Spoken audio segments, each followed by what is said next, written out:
मान्य सदस्यहरूलाई कार्यसूचीबाटै विदित भइसकेको छ। अब म मान्य मदन कुमार भण्डारीलाई टनकपुर बाँध परियोजनासँग सम्बन्धित सम्झौता दुवै सदनको संयुक्त बैठकको क्षेत्राधिकारको विषय भएकोले प्रतिनिधि सभामा छलफल नगरियोस् भनी प्रस्ताव प्रस्तुत गर्न अनुमति दिन्छु। सम्मान्य सभामुख महोदय, आज चैत्र 24 गते हो। विशेष सम्झनाको यो चैत्र 24 को सन्दर्भमा 1 मिनेट म केही कुराहरू भन्नको निम्ति म अनुमति चाहन्छु। 2046 साल चैत्र 24 गते निर्दलीय पञ्चायती व्यवस्थाको विरुद्ध जुन संयुक्त राष्ट्रिय जनआन्दोलन भयो, त्यसको सर्वोच्च उभारको दिन हो र सबभन्दा धेरै आन्दोलनकारीहरूले शहादत प्राप्त गरेको दिन हो। त्यस अघिपछि पनि आन्दोलनमा शहादत प्राप्त गर्ने धेरै आदरणीय शहीदहरू हुनुहुन्छ, जसको रगत पसिनाले यो व्यवस्था, यो संविधान र यी हक अधिकारहरू हामीलाई उपलब्ध भएका छन्।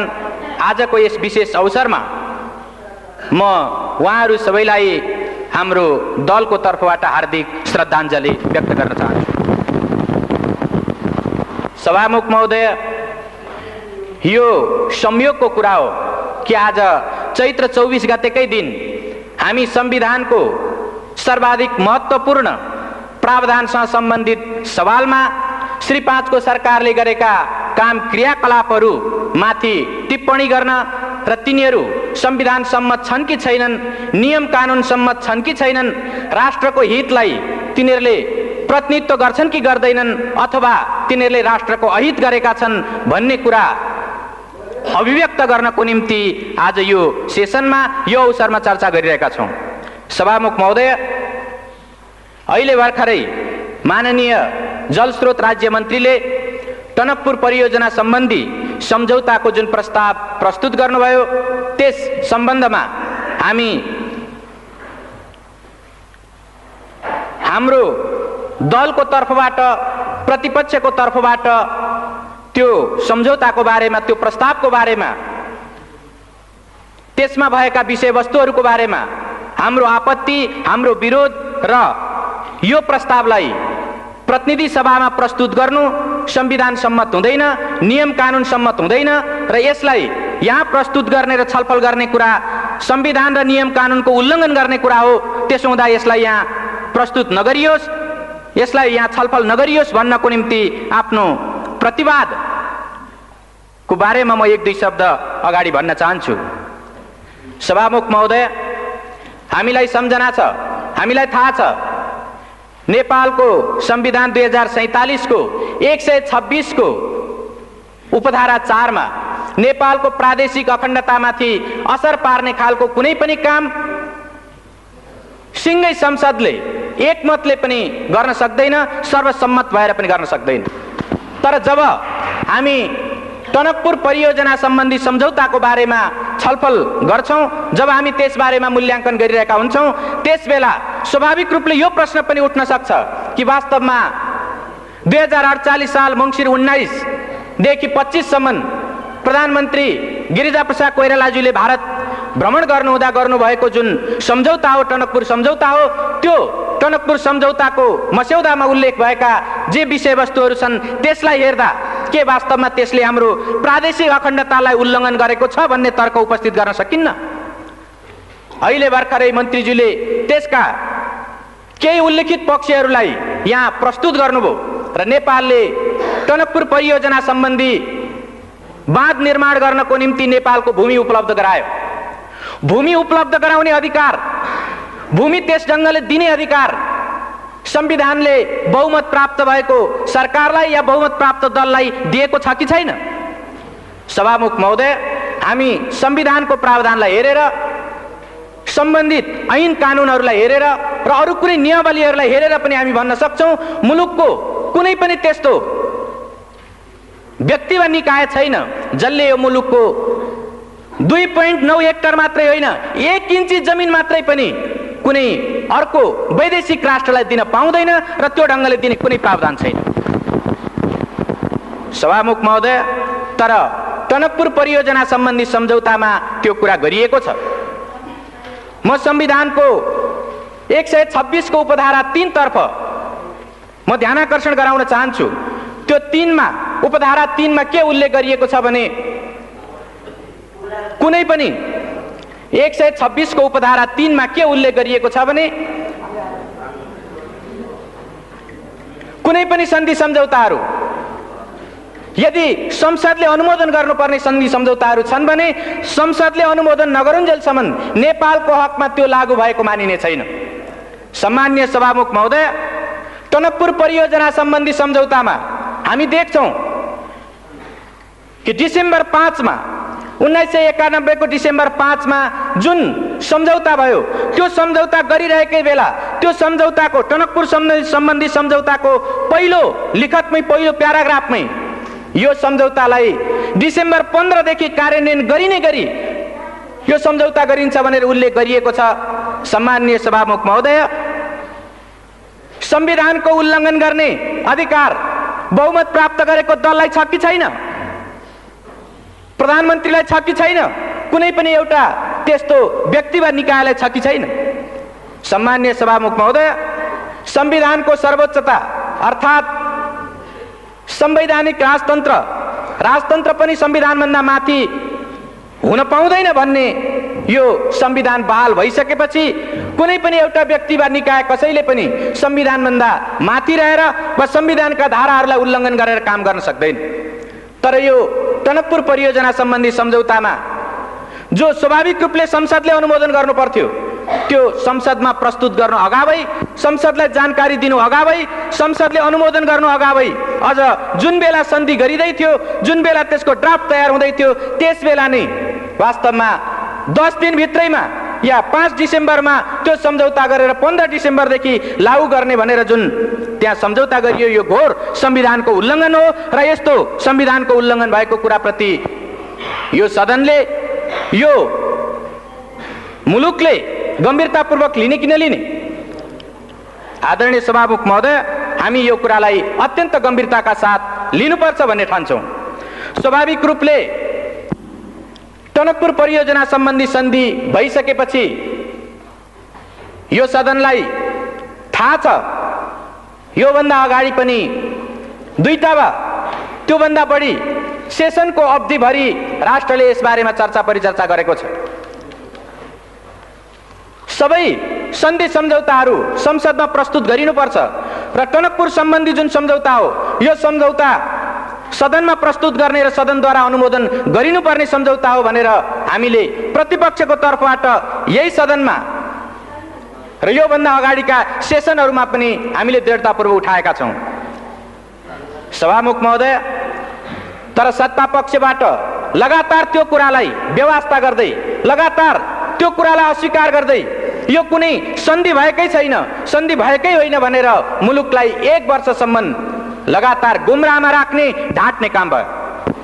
आदरणीय सभामुख महोदय, हामीलाई सम्झना छ त्यसबेला सरकारले टनकपुर सम्बन्धी सन्धि सम्झौताको सम्बन्धमा चर्चा गर्दा वास्तवमा टनकपुर परियोजनामा महाकाली नदीको जुन ठाउँमा टनकपुर परियोजना बनेको छ त्यो भारतीय नदी हो र त्यस ठाउँमा नेपालको अधिकार छैन भन्ने जिम्मेदार मन्त्रीहरूले, सत्तापक्षका जिम्मेदार माननीयहरूले त्यो कुरा राख्नु भएको थियो। त्यति मात्रै होइन, स्वाभाविक रूपले त्यसको जुन अभिन्न अङ्गको रूपमा रहेको बायाँ तटबन्ध हो त्यो बायाँ तटबन्धमा प्रयोग भएको नेपाली भूभाग त्यो टनकपुर परियोजनाको अभिन्न अङ्गको रूपमा होइन, त्यो त केवल नेपालतर्फ आउने बाढीलाई रोक्नको निम्ति मात्रै प्रयोग भएको भनेर बनाइएको भनेर श्री 5 को सरकारले उल्लेख गरेको थियो। त्यस ढङ्गले जिम्मेदार मन्त्रीहरूले राख्नु भएको थियो। सम्माननीय सभामुख महोदय, प्राकृतिक स्रोतको उपयोगको बाँडफाँड भएको छैन, त्यसबाट मुलुकको कुनै अहित भएको छैन, बरु भारतले शुभेच्छा स्वरूप पानी र बिजुली नेपाललाई प्रदान गरेको छ भन्ने यस किसिमले सत्तापक्षबाट जुन कुरा उल्लेख गरिएको थियो हामीलाई सम्झना छ।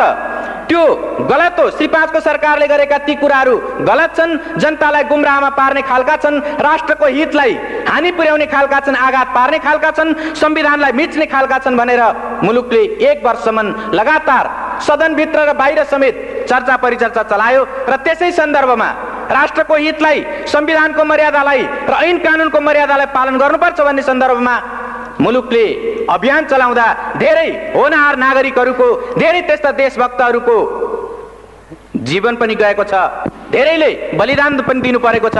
चाहे त्यो 48 साल चैत्र 24 गतेको घटनाको कुरा होस्, चाहे त्यो कावासोतीको भारतीय प्रधानमन्त्री नेपालमा आइरहेको बेला एउटा ज्ञापन पत्र दिनको निम्ति स्वयं टनकपुरको छेउबाट आएको जुन एउटा ज्ञापन पत्र दिने दल थियो, त्यो दलमाथि नवलपरासीको कावासोती भन्ने ठाउँमा जुन गोलीकाण्ड भयो, यस खालका घटनाहरूबाट मुलुकले धेरै आहत हुनु परेको छ। मुलुकमा यो टनकपुर परियोजना सम्बन्धी सवालमा, यसको प्रकृति निर्धारण गर्ने सवालमा सरकारले जनता र राष्ट्रलाई गुमराह गर्न खोजेको कुराको विरुद्ध देशभक्तहरूले आवाज उठाउँदाखेरि धेरै रगत बगाउनु परेको छ। हामी ती कुराहरूलाई बिर्सन सक्दैनौँ। स्वाभाविक रूपले टनकपुर परियोजना सम्बन्धी सम्झौता भएको 11 महिनापछि जब भारतका प्रधानमन्त्री नेपालको भ्रमणमा आउनुभयो, त्यसबेला केही स्पष्टीकरणहरू थपिए। म यहाँ यो सम्झना गर्नु वाञ्छनीय ठान्छु। त्यो के हो भने, जब भारतका प्रधानमन्त्री यहाँ आउनुभयो र नेपालको प्रधानमन्त्रीसँग जब वार्ता भयो, त्यसको विज्ञप्तिमा उल्लेख गरिएको छ कि त्यो टनकपुर बाँध परियोजनामा प्रयोग भएको जुन नेपाली भूमि छ, त्यो नेपाली भूमिको सार्वभौमिकता नेपालकै रहिरहनेछ, अर्थात् नेपालकै त्यो हुनेछ भन्ने कुरा स्पष्टीकरण थपियो।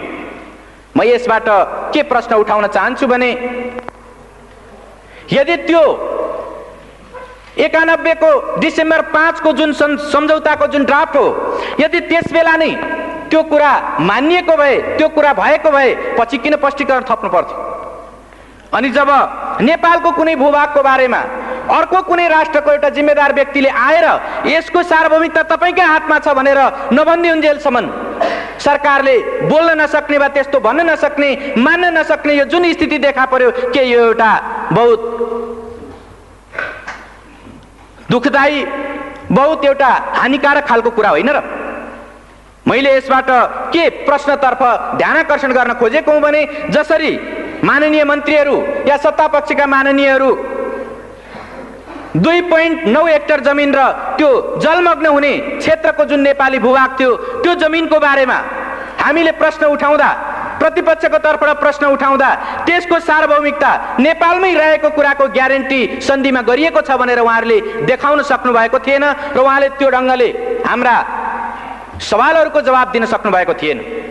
यसबाट यो जाहेर हुन्छ कि मैले सुरुमा नि जुन 126 को उपधारा 4 को जुन प्रश्न मैले यहाँ संविधानको 126 उपधारा 4 को जुन प्रश्न मैले उठाएँ, वास्तवमा त्यसबेला संविधानको भावना विपरीत नेपालको प्रादेशिक अखण्डतामा आँच आउन सक्ने गरी जमिन उपलब्ध गराइएको थियो र त्यो ढङ्गको गल्तीलाई पछि भारतीय प्रधानमन्त्री नेपालमा आएको बेलामा त्यसलाई सच्याउने प्रयत्न गरियो। त्यो स्पष्टीकरणको त्यति मात्रै अर्थ हो र यसबाट यो प्रश्न उठाउन सकिन्छ कि यो सरकारले प्रादेशिक अखण्डतामा आँच आउने खालको, त्यस ढङ्गको प्रश्न उठ्न सक्ने खालको काम गरेर एउटा राष्ट्रघात गरेको थियो।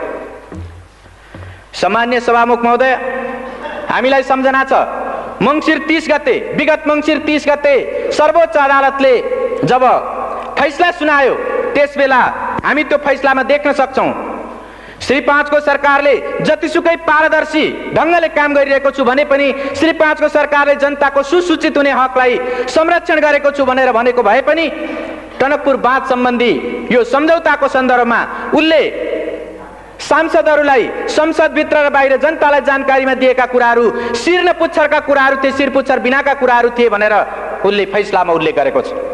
मैले यो यस कारणले उल्लेख गरिरहेको छु कि वास्तवमा सर्वोच्च अदालतले स्वयं प्रधानमन्त्रीज्यूलाई, जलस्रोत राज्य मन्त्रीज्यूलाई र अरू सरकारवाला व्यक्तित्वहरूलाई जब उसले बुझ्न चाह्यो, उहाँहरूले लिखित रूपमा जाहेर गर्नुभएका, अदालतलाई लिखित रूपमा उहाँहरूले दिनुभएका बयानबाट यो जाहेर हुन्छ कि उहाँहरूले त्यसबेला पनि प्राकृतिक स्रोतको उपयोगको बाँडफाँड भएको छैन, जनताको सुसूचित हुने अधिकारको हनन गरिएको छैन।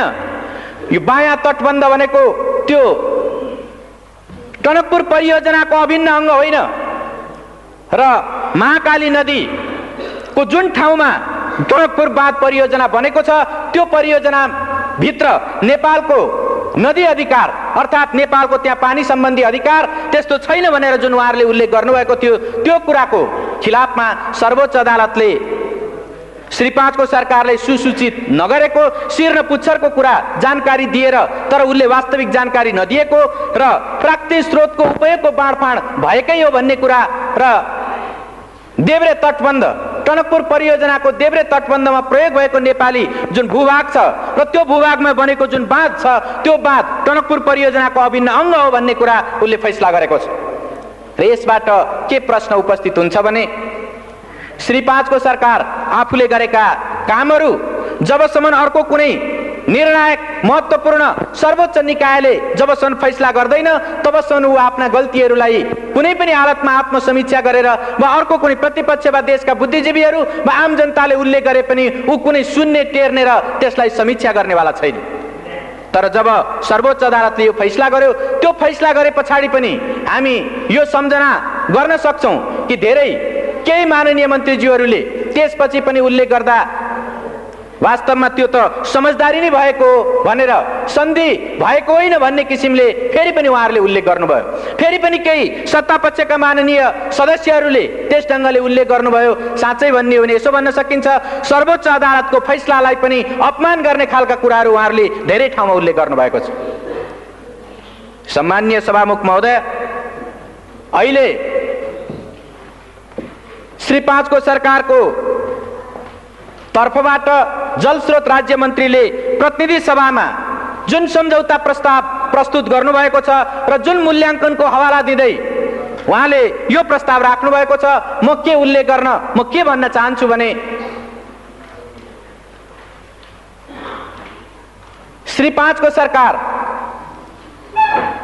संविधान ऐन कानुन राष्ट्र र जनताको हितमा व्यवस्थाको हितमा नहुने खालका आफ्ना क्रियाकलापहरूलाई सकेसम्म ढाकछोप गर्न चाहन्छ र हामीलाई यो सम्झना छ कि बितेको 1 वर्षसम्म यो सन्धि नै होइन भनेर उत्तिकै दृढताका साथ प्रधानमन्त्री लगायत सबै माननीय मन्त्रीहरू र सत्तापक्षका सांसदहरू यो उल्लेख गरिरहनु भएको थियो। अहिले सर्वोच्च अदालतले फैसला सुनाइसकेपछि यो सन्धि हो र यसलाई संसदमा लगेर अनुमोदन गराउने सर्वोच्च अदालतको आदेश छ।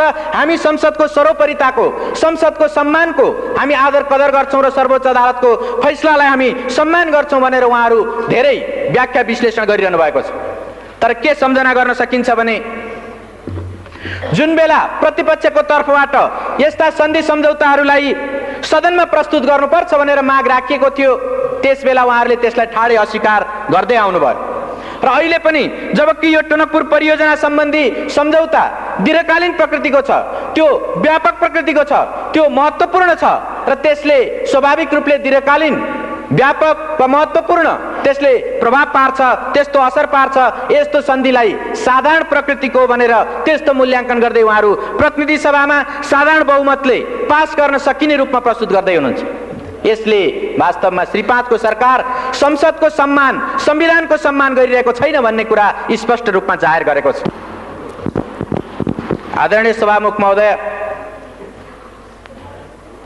यो सर्वोच्च अदालतको फैसलालाई उल्लेख गर्दै जसरी श्री 5 को सरकारले यहाँ प्रस्ताव प्रस्तुत गरेको छ म के तर्फ ध्यानाकर्षण गर्न चाहन्छु भने सर्वोच्च अदालतको फैसला पनि कानुन सम्मत ढङ्गले नै कार्यान्वित गरिनुपर्छ।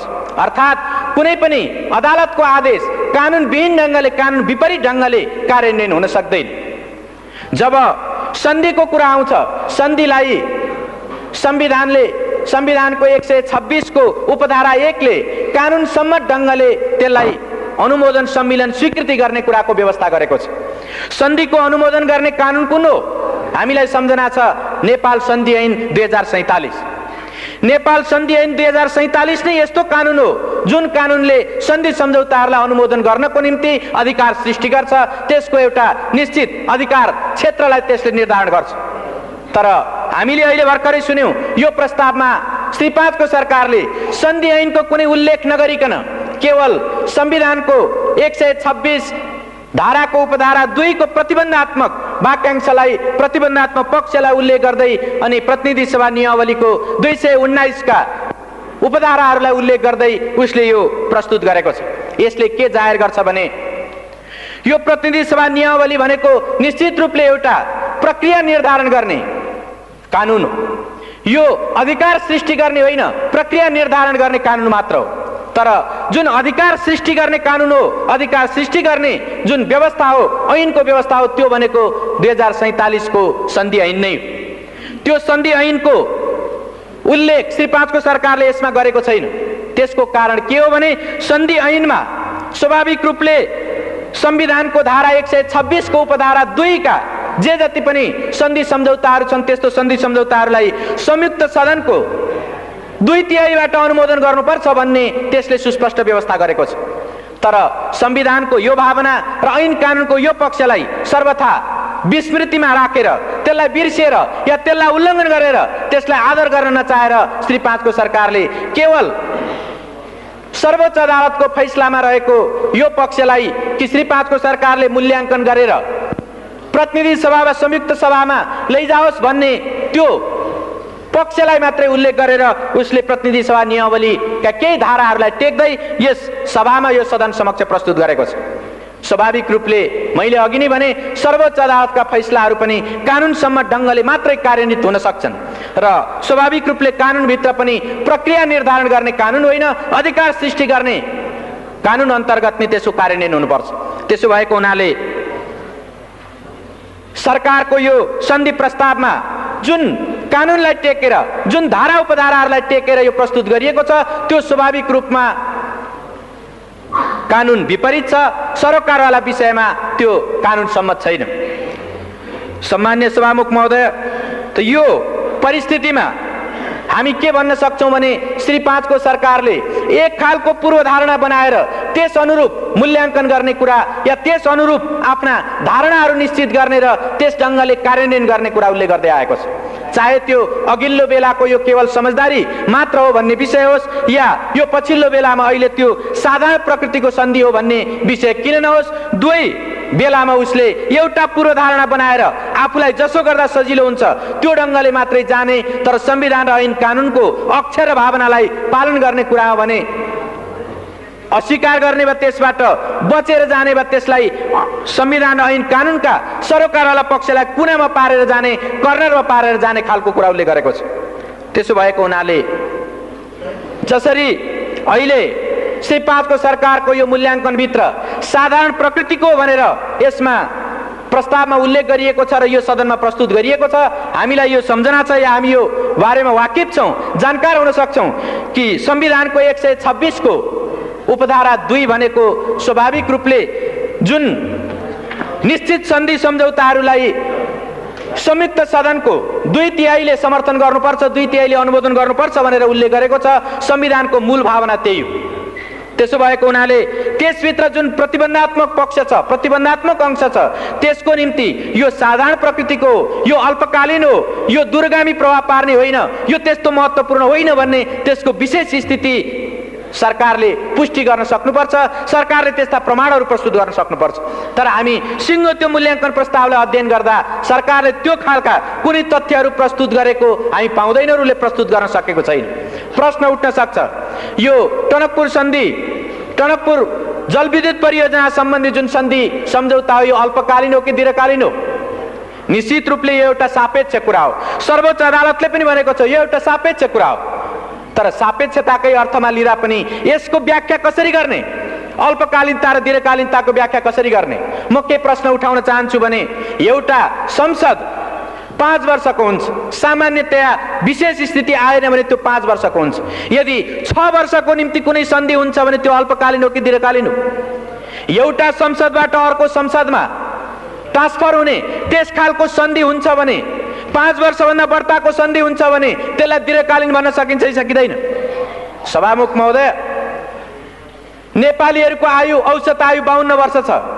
52 वर्षसम्म, 50-52 वर्षसम्म कायम हुने सन्धि हो भने त्यो अल्पकालीन हो कि दीर्घकालीन हो? सभामुख महोदय, त्यति मात्रै होइन, टनकपुर परियोजना सम्बन्धी जब त्यो सन्धिको मजमुनलाई हामी हेर्छौँ कि त्यो ठाउँमा नेपालले जुन भूमि उपलब्ध गराएको छ या अन्य विभिन्न कुराहरूको जुन कन्ट्रिब्युसन गरेको छ, त्यो कन्ट्रिब्युसनको कुरालाई लिएर हेर्ने हो भनेदेखि त्यसमा यो सन्धिको कुनै अवधि, कुनै त्यस्तो भोगाधिकारको कुराहरू, जमिनको उपभोग गर्ने अवधिको कुराहरू कुनै उल्लेख गरिएको छैन। जब यो उल्लेख गरिएको छैन भने स्वाभाविक रूपले अनुमान गर्न सकिन्छ जबसम्म त्यो टनकपुर बाँध रहन्छ, जबसम्म त्यो परियोजनाका प्राविधिक पक्षहरू निकम्मा हुँदैनन्, तबसम्म त्यो सन्धि कायम रहनेछ। यदि त्यस्तो हो भने हामी अरू धेरै, चाहे त्यो कोशीको होस् वा गण्डकीको होस् या महाकालीमा भएको शारदा नदीको कुरा होस्, शारदा ब्यारेजको कुरा होस्, त्यो ठाउँमा ती कुरालाई, त्यो प्रविधिको कुरालाई हेर्दै यो आधुनिक प्रविधिद्वारा निर्मित भएको टनकपुर बाँध परियोजना 100 वर्षभन्दा माथि टिक्न सक्छ भनेर भन्न सक्छौँ। 100 वर्षभन्दा माथि टिक्छ भने सभामुख महोदय, यसलाई दीर्घकालीन भन्ने कि अल्पकालीन भन्ने? अर्कोतिर स्वाभाविक रूपले यो व्यापक होइन भन्ने त्यस ढङ्गको निष्कर्ष मूल्याङ्कन प्रस्तावमा प्रस्तुत गरिएको छ। तर त्यो मूल्याङ्कन प्रस्तावकै एउटा हिस्सामा के उल्लेख गरिएको छ भने यसको मूल्याङ्कन गर्दा भारत भ्रमणमा प्रधानमन्त्रीले गएर गर्नुभएका अरू तमाम सन्धि सम्झौता र परियोजनाहरूको बारेमा पनि ख्याल गर्नुपर्छ भनेर उल्लेख गरिएको छ। जब एउटा सन्धिको एउटा विषयको बारेमा मूल्याङ्कन गरिरहेको बेला तमाम सन्धि सम्झौता, त्यस बेला गरिएका तमाम सन्धि सम्झौताहरूको परिप्रेक्ष्यलाई ख्याल गर्नुपर्छ भनेर भनिन्छ भने के यो दुई देश बीचको सम्बन्धलाई ख्याल गरिनुपर्छ भन्ने होइन र? व्यापारको कुरा या व्यापार वाणिज्यको कुरा अरू तमाम क्षेत्रको, चाहे निर्माणको होस् या व्यापारको होस् या अन्य सम्बन्धको कुरा होस्, त्यो तमाम सवालमा ख्याल गर्नुपर्छ भनेर स्वयं यो मूल्याङ्कन प्रस्तावले उल्लेख गर्छ भने के यो व्यापक प्रकृतिको भएन र? सभामुख महोदय, स्वाभाविक रूपले यसलाई जसरी श्री 5 को सरकारले व्यापक होइन भन्दै, दीर्घकालीन होइन भन्दै, दूरगामी प्रभाव पार्ने छैन भन्दै जसरी प्रस्तुत गरेको छ, त्यो एउटा पूर्वाग्रह र एउटा पूर्वधारणामा, एउटा पूर्वाग्रहमा त्यो आधारित छ र स्वाभाविक रूपले त्यो गलत छ। संविधान र ऐन कानुनको भावना विपरीत छ र त्यसै भएको हुनाले हामी यसलाई प्रतिनिधि सभामा छलफल गर्ने विषय होइन, प्रतिनिधि सभामा प्रस्तुत गर्नु मात्रै पनि वास्तवमा संविधानको भावनालाई उल्लङ्घन गर्नु हो भन्ने हामी ठान्छौँ। सभामुख महोदय, यसको अर्को पक्ष पनि छ। अर्को पक्ष के छ भने नेपालमा सामान्यतया भन्दै आइएको छ, हर कसैले भनिरहेको छ कि नेपालको सम्पत्ति भनेको जलस्रोत हो र यो जलविद्युत सम्बन्धी नेपालको जुन स्रोत हो वा जुन शक्ति हो त्यो 83,000 मेगावाट विद्युत क्षमताको छ। यो 83,000 मेगावाट विद्युत क्षमता भएको जलस्रोतको परिचालन गर्नको निम्ति कस्तो मेकानिजम, कस्तो खालको मेथड, कस्तो खालको तौर तरिका र कस्तो नीति अवलम्बन गर्ने हो भन्ने कुरा पनि यसबाट स्वाभाविक रूपले उपस्थित हुन्छ र यो टनकपुर सम्बन्धी जुन सन्धि भएको छ, यो सन्धिले स्वाभाविक रूपले भविष्यको निम्ति एउटा प्रेसिडेन्स, भविष्यको निम्ति एउटा नजिर पनि स्थापित गर्छ। जब यसको समयावधिको कुरा, यसले नेपाल र भारतको बीचमा भइरहेका तमाम सन्धि सम्झौताहरू र दुई मुलुकको बीचको सम्बन्धको कुरा र यसले नेपालकै अरू प्राकृतिक स्रोत सम्पदाहरूलाई भविष्यसम्म उपयोग गर्ने कुराको, भविष्यसम्म प्रयोग गर्ने कुराको नजिर स्थापित गर्छ भने यसलाई कसरी अल्पकालीन, कम महत्त्वपूर्ण र त्यसलाई साधारण खालको भनेर कसरी भन्न सकिन्छ? त्यसो भएको हुनाले श्री 5 को सरकारले प्रस्तुत गरेको यो मूल्याङ्कन निश्चित रूपमा त्यो संविधान र ऐन कानुन विपरीत छ, राष्ट्रको हितलाई हानि पुर्याउने खालको छ र संविधानलाई उल्लङ्घन गर्ने खालको छ। त्यसो भएको हुनाले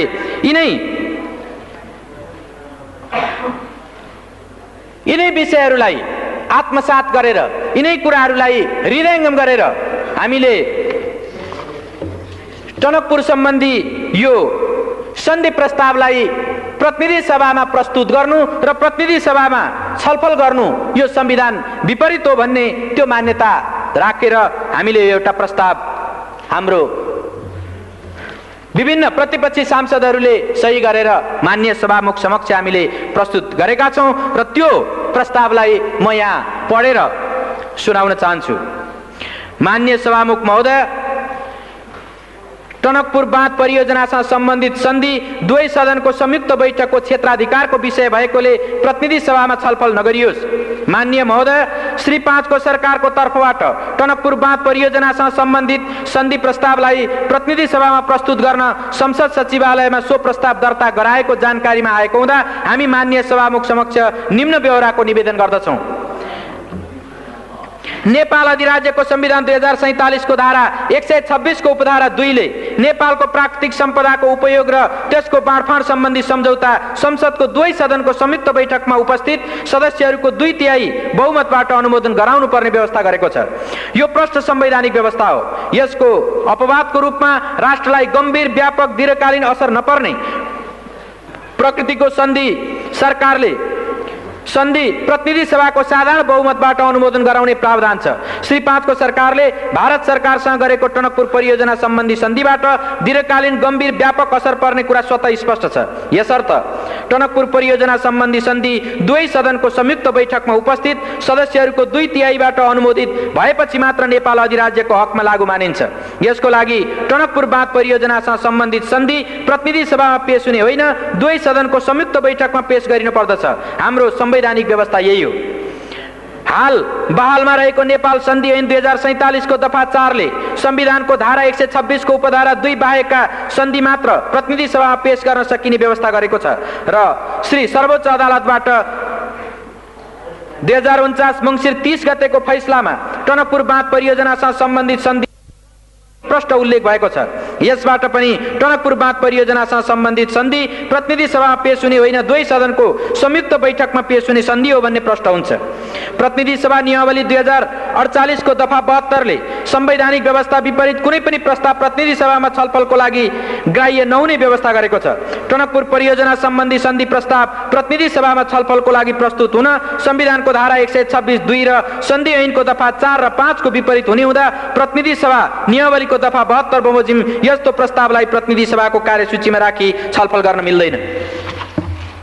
टनकपुर परियोजना सम्बन्धी सन्धि प्रस्ताव प्रतिनिधि सभाको कार्यसूचीमा राखी छलफल गरियोस् भनी श्री 5 को सरकारले संसद सचिवालयमा दर्ता गराएको प्रस्तावमाथि उल्लेखित प्रकारले संविधान र कानून संगत नभएको हुँदा यो प्रस्ताव खारेज गरियोस् भनी माननीय सभामुख समक्ष सादर अनुरोध गर्दछौँ।